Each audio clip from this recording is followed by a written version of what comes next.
I am Sarah Mitchell, 34 years old, and for the longest time I believed that love meant sacrifice. I believed that being a good daughter, sister, and family member required me to give until there was nothing left of myself. Growing up in the suburbs of Chicago, I was the responsible one, the reliable one, the one who never complained when asked to shoulder another burden. My parents, Robert and Linda Mitchell, had built their middle-class life on the foundation of hard work and traditional values.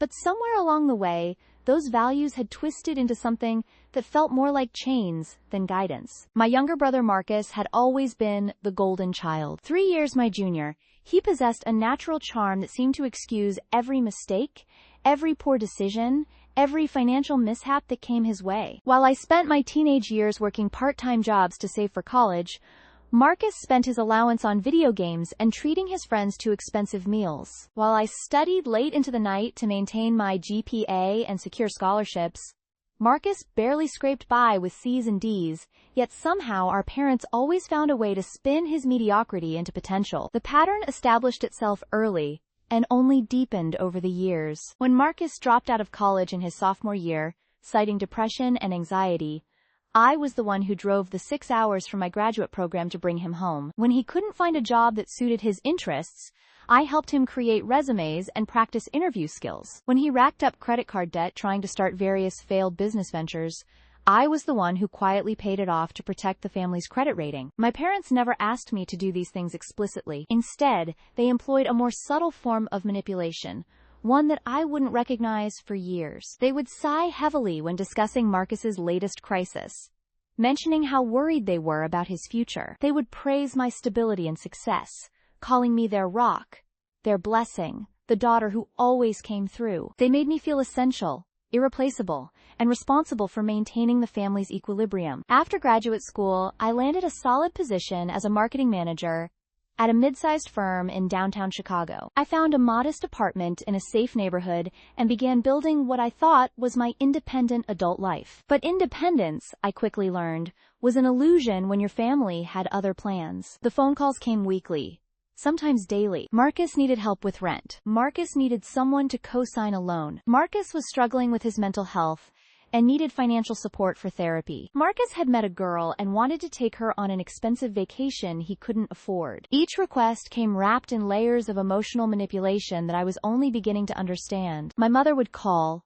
her voice heavy with worry, explaining how Marcus was finally getting his life together and just needed a little help to get over this one hurdle. My father would get on the line, his tone practical and matter-of-fact, explaining that, as a family, we all needed to pitch in when times were tough. They would remind me of my stable job, my good credit, my responsible nature. They would tell me how proud they were of my success and how much it meant to them that they could count on me. The amounts started small, a few $100s here and there for rent or groceries, but as Marcus grew more comfortable with my financial support, the requests became larger and more frequent. $1,000 for a security deposit on a new apartment when he got evicted from his old one. $2,000 for a used car when his broke down. $5,000 to help him start a food truck business that folded within 3 months. I told myself I was investing in my brother's future, that eventually he would stabilize and pay me back. I created elaborate spreadsheets tracking every loan, every gift,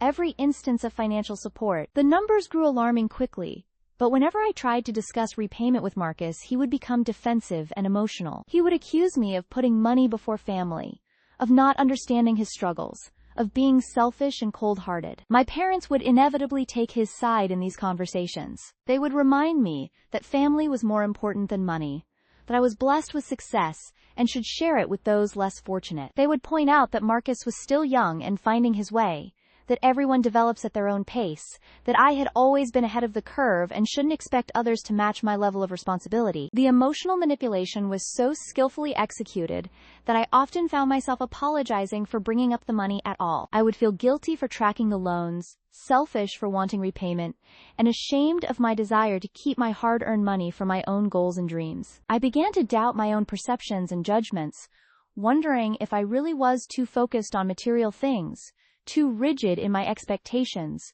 too harsh in my assessments of Marcus's situation. Years passed in this pattern. I watched my savings account dwindle, while Marcus moved from one failed venture to another. I postponed buying a house, delayed taking vacations, and avoided making major purchases because I never knew when the next financial emergency would arise. My friends began to notice my reluctance to spend money on myself, my stress when family called, my tendency to cancel plans when Marcus needed help. The few times I tried to establish boundaries, the family response was swift and devastating. When I suggested that Marcus needed to create a budget and stick to it before I would provide any more financial assistance, my mother called me crying, saying she had never raised me to be so heartless. When I proposed that Marcus could move back home to save money instead of asking me to pay his rent, my father accused me of trying to enable dependency and criticized my lack of understanding about Marcus's need for independence. I found myself caught in an impossible situation. If I said no to requests for help,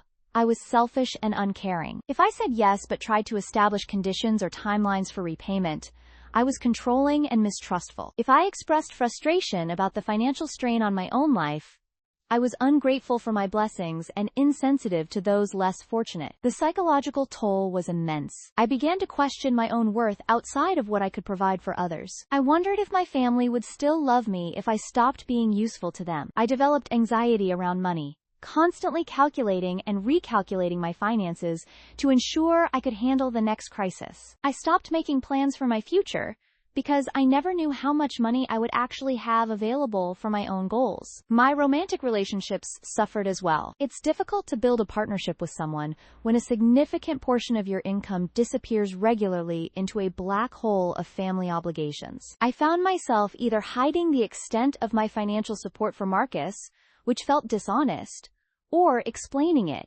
which often led to judgment and advice that I felt unable to follow. Potential partners would either see me as irresponsible with money or as someone with an unhealthy family dynamic, neither of which felt particularly attractive. The weight of being the family's financial and emotional backbone began to crush my spirit. I felt like I was living someone else's life, working to fund someone else's dreams, while my own aspirations remained perpetually out of reach. I had become so accustomed to putting everyone else's needs first that I had lost touch with what I actually wanted for myself. The breaking point came on a cold Thursday morning in February, almost exactly 7 years after I had graduated and started working. I was at my desk, reviewing quarterly marketing reports, when my phone rang. It was my mother, and I could hear the familiar tension in her voice before she even spoke. Marcus had been arrested for driving under the influence. It was his second offense, which meant serious legal consequences. He needed money for bail, money for a lawyer, and money to pay the fines and court costs.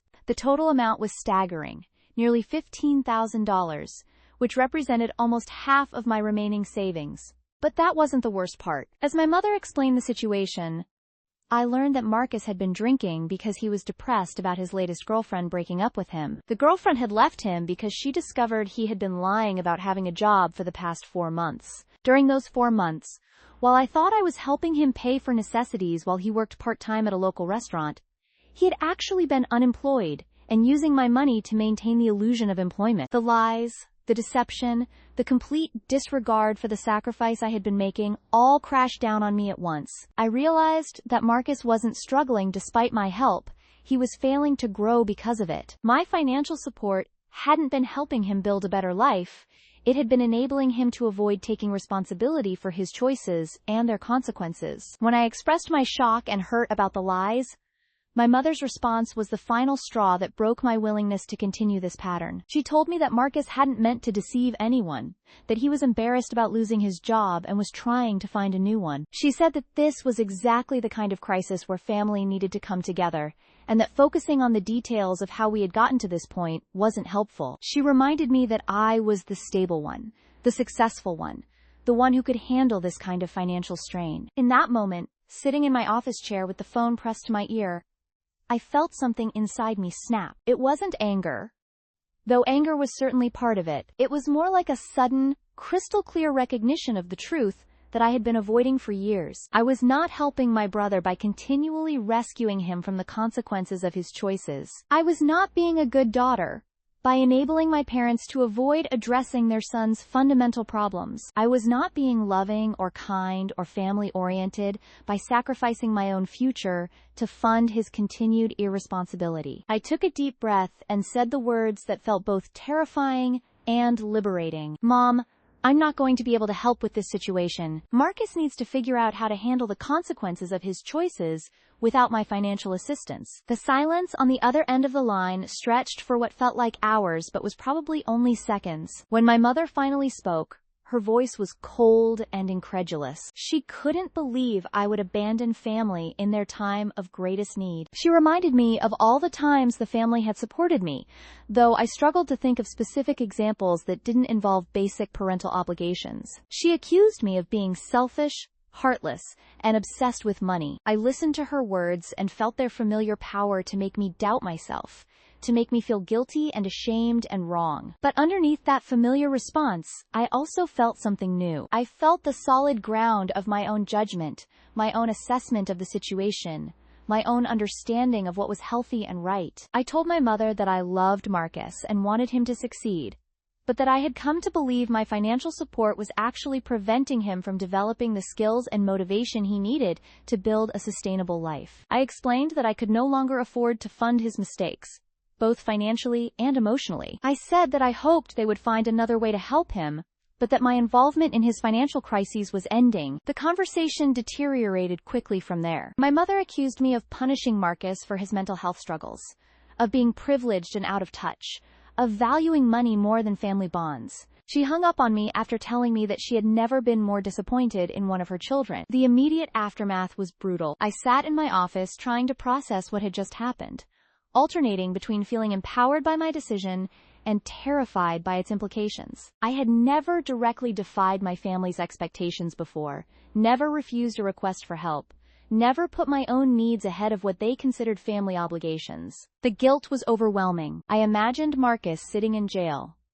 unable to make bail because of my selfishness. I pictured my parents struggling to come up with the money, perhaps going into debt themselves to cover what I could have easily provided. I wondered if I was making a terrible mistake, if I was destroying relationships that I would never be able to repair. But alongside the guilt, I also felt something that I hadn't experienced in years. I felt like myself again. I felt like my thoughts and feelings and judgments mattered. I felt like my own life and future were worth protecting. I felt like I had the right to make decisions about my own money and my own boundaries. The next few days were difficult. My father called to express his disappointment and to try a different approach to persuading me to help. He appealed to my sense of logic, explaining the practical consequences Marcus would face without bail money. He appealed to my emotions, describing how worried and stressed my mother was about the situation. He appealed to my sense of family loyalty, reminding me of the sacrifices he and my mother had made to raise me and Marcus. Each conversation was exhausting, but I held firm to my decision. I repeated my position calmly and consistently. I acknowledged their disappointment and stress, but I didn't accept responsibility for solving the crisis. I offered emotional support and encouragement, but I didn't offer money. Marcus himself called from jail, his voice small and desperate. He apologized for lying about his job and promised that things would be different if I would just help him this one last time. He told me he had learned his lesson and would pay me back with interest as soon as he got back on his feet. He cried and told me he didn't know what he would do without my support. That conversation was perhaps the hardest one of all, because underneath Marcus's manipulation and desperation, I could hear genuine fear and confusion. He had become so accustomed to my financial safety net that he genuinely didn't know how to handle a crisis without it. In some ways, I had contributed to his helplessness by always being there to solve his problems. But I also realized that continuing to rescue him would only perpetuate his inability to handle difficulties on his own. He was 31 years old, and it was long past time for him to develop adult coping skills and problem-solving abilities. My continued financial support wasn't helping him grow, it was stunting his development. I told Marcus that I loved him and believed in his ability to figure out solutions to his problems, but that I wouldn't be providing money for this situation. I suggested that he could call friends, research public defender options, or explore other resources for people in his situation. I told him that this crisis, while difficult, could become an opportunity for him to discover his own strength and capability. Marcus was angry and hurt by my response. He accused me of abandoning him when he needed me most, of being cold and uncaring, of thinking I was better than him because I had never been arrested. He told me that he would remember this betrayal for the rest of his life. His words stung, but I had begun to recognize the pattern of emotional manipulation that had controlled my behavior for so long. When practical appeals didn't work,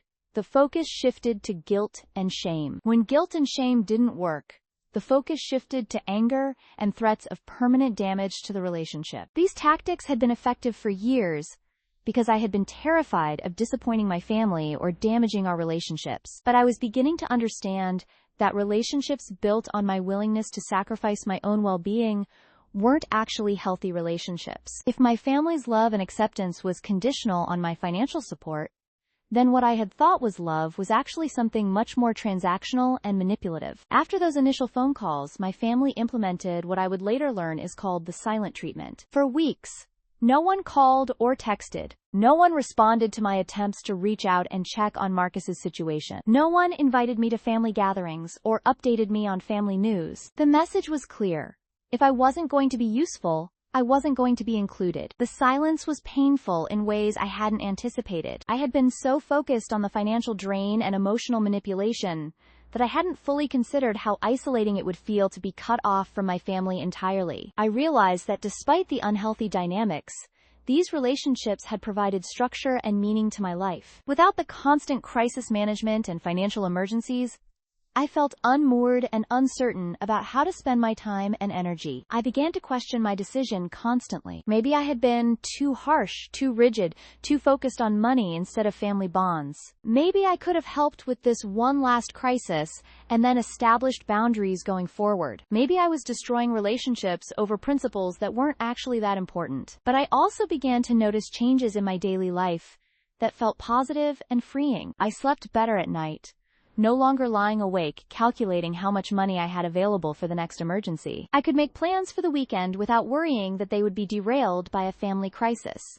I could consider future goals like buying a house or taking a vacation without immediately dismissing them as unrealistic given my financial obligations. 3 weeks after Marcus's arrest, I received a text from a number I didn't recognize. It was Marcus, writing from a friend's phone to let me know that he had managed to work out a payment plan for his legal fees and had been released on his own recognizance. He had found a job working nights at a warehouse and was staying with a friend until he could afford his own place. He didn't thank me for my decision not to help, but he also didn't attack me for it. The message was brief and factual, almost businesslike. I felt a complex mix of emotions reading his update. I was relieved that he had found solutions to his problems without my financial intervention. I was proud of him for taking concrete steps to address his situation, but I was also sad about the distance between us and uncertain about whether our relationship could ever be repaired. I decided to respond with a supportive but not overly emotional message. I told him I was glad he was safe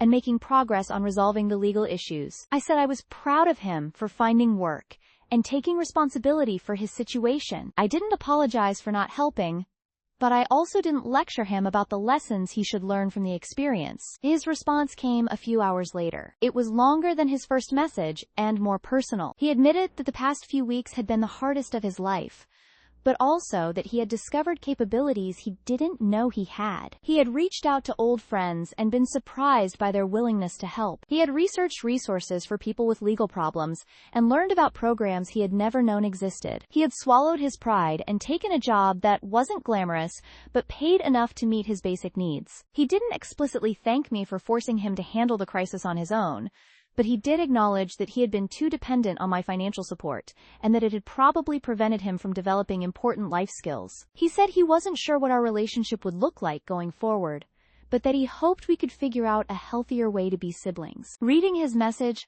I felt more hopeful than I had in weeks. For the first time, Marcus was speaking to me as an equal rather than as someone whose primary value was her ability to solve his problems. He was acknowledging his own growth and strength, rather than focusing on his limitations and needs. He was taking responsibility for his choices, rather than blaming circumstances or other people. Meanwhile, my relationship with my parents remained frozen. They continued to exclude me from family communications and events, apparently waiting for me to apologize and offer to help with Marcus's remaining legal expenses. I struggled with the silence, But I also recognized that reaching out to repair the relationship while maintaining my new boundaries would require a level of emotional sophistication that I wasn't sure I possessed yet. I decided to seek help from a therapist who specialized in family dynamics and boundary setting. Dr. Elizabeth Chen was a soft-spoken woman in her 50s who had extensive experience working with adults who were trying to establish healthier relationships with their families of origin. Our first few sessions focused on helping me understand the patterns that had developed in my family and the role I had played in perpetuating them. Dr. Chen helped me see that my family's dynamic wasn't unusual or uniquely dysfunctional, but that it was indeed unhealthy for everyone involved. She explained that families often develop patterns where one person becomes the rescuer or responsible one, taking on disproportionate emotional and financial burdens to maintain family stability. These patterns can persist for decades because they meet certain needs for everyone involved, even though they ultimately prevent growth and authentic relationships. She helped me understand that Marcus had been harmed by my financial support as much as I had been. By always stepping in to solve his problems, I had prevented him from developing confidence in his own ability to handle difficulties. By shielding him from the natural consequences of his choices, I had enabled him to continue making poor decisions without learning from them. In trying to help him, I had actually been hindering his development into a fully capable adult. Dr. Chen also helped me recognize the ways my parents had manipulated my emotions to maintain the family's dysfunctional equilibrium. They had praised my sense of responsibility while simultaneously exploiting it. They had made me feel special and essential, while actually taking advantage of my desire to be a good daughter. They had framed my financial support as evidence of my love and family loyalty, while ignoring the cost to my own well-being and future. Understanding the dynamics intellectually was helpful, but changing my emotional responses was much more difficult. Even with Dr. Chen's guidance, I struggled with guilt about Marcus's situation and sadness about the silence from my parents. I had been conditioned for so many years to prioritize their needs and feelings over my own that it felt selfish and wrong to focus on my own well-being. Dr. Chen introduced me to the concept of boundaries as loving rather than selfish. She explained that healthy boundaries actually improve relationships by allowing each person to take responsibility for their own choices and emotions. She helped me see that my refusal to continue funding Marcus's irresponsibility was actually a gift to him, even if he couldn't appreciate it in the moment. We worked on developing scripts for conversations with my family members, ways to express love and support without offering financial assistance, techniques for staying calm when faced with guilt trips and manipulation. Dr. Chen helped me practice saying things like, "I care about you and I believe in your ability to handle this situation, and I'm not able to help financially, but I'm happy to listen and offer emotional support." As I grew stronger in my resolve and clearer about my boundaries, I decided to reach out to my parents. I called my mother on a Sunday afternoon, about 2 months after Marcus's arrest. The conversation was awkward and tense, but civil. She updated me on Marcus's progress, mentioning that he was still working at the warehouse and had found a small apartment that he could afford on his own. I could hear the pride in her voice when she talked about his independence, even though she didn't explicitly acknowledge that his growth had come as a result of not having my financial safety net. I shared some updates about my own life and work, and she listened politely but without much engagement. Near the end of the call, she brought up the topic that had been hovering over our entire conversation. She said that she and my father were still hurt and confused by my decision not to help Marcus during his crisis. She said they had always thought of our family as one that stuck together through difficult times, and that my choice to prioritize money over family had been deeply disappointing. I took a deep breath and used one of the scripts Drive Chen and I had practiced. I told my mother that I understood their disappointment, but that I had come to believe my financial support was actually preventing Marcus from developing the skills he needed to be successful on his own. I explained that I loved my family deeply, but that I had realized I needed to set some boundaries around financial support in order to maintain my own well-being and continue to be emotionally available for the people I cared about. My mother didn't accept my explanation or agree with my reasoning, but she also didn't hang up on me or launch into the kind of emotional attack I had experienced during our last conversation. She said she hoped I would reconsider my position if another crisis arose, and I said I hoped we could find ways to support each other that didn't involve financial assistance. It wasn't the warm reconciliation I might have hoped for, but it felt like progress. We were talking to each other again, and while we disagreed about my decision, The conversation had remained respectful and relatively calm. Over the following months, I continued working with Dr. Chen and gradually rebuilding relationships with my family members on new terms. Marcus and I began talking regularly, and I was amazed by the changes in him. Without my financial support to fall back on, he had become resourceful and determined. He had developed problem-solving skills and confidence that I had never seen before. Our conversations shifted from him asking for help to him sharing his successes and challenges as an equal. He told me about learning to budget and prioritize expenses, about researching career options and setting goals for himself, about building friendships based on mutual support rather than financial dependence.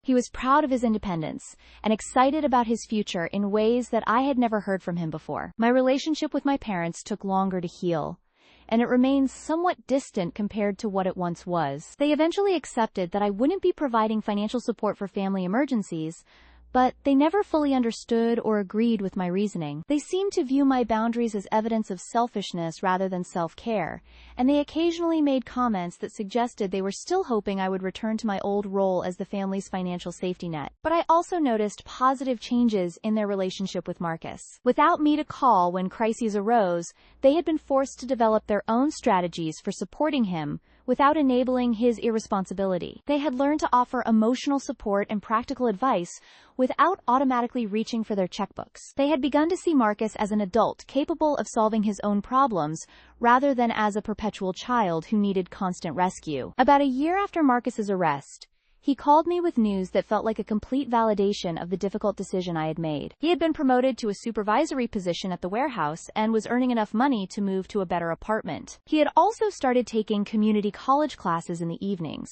working toward a degree in logistics management. But the most significant news was that he had started paying me back. Without any request or reminder from me, he had calculated the total amount he owed me over the years and had set up a payment plan to gradually repay the debt. He said he wanted to clear the slate between us and establish our relationship on equal footing going forward. I told him that the repayment wasn't necessary, that I had considered the money gifts rather than loans. But he insisted that paying me back was important to him, that it was part of his process of taking full responsibility for his past choices and building a foundation for adult relationships with his family members. The first payment arrived in my mailbox a week later, along with a note thanking me for believing in his ability to handle his own problems even when he didn't believe in it himself. He wrote that losing my financial support had been devastating at the time, but that it had also been the push he needed to discover his own capabilities and build confidence in his ability to navigate life's challenges. Reading his note, I felt a deep sense of satisfaction and vindication. The past year had been difficult and lonely at times, but it had ultimately led to healthier relationships and positive growth for everyone involved. Marcus had become the independent, responsible adult I had always hoped he could be. My parents had learned to support their son without enabling his dysfunction, and I had reclaimed my own life and future. Today, almost 2 years after that pivotal phone call about Marcus's arrest, I am living a life that feels authentically mine for the first time in decades. I have savings again, enough to make a down payment on a small house in a neighborhood I love. I have started taking art classes in the evenings, rediscovering a passion for painting that I had abandoned during my years of crisis management. I have begun dating again, feeling confident that I can build a relationship based on mutual support rather than financial dependency. My relationship with my family has stabilized into something that feels sustainable and healthy. Marcus and I talk regularly and see each other for holidays and special occasions. He continues to thrive in his new independence,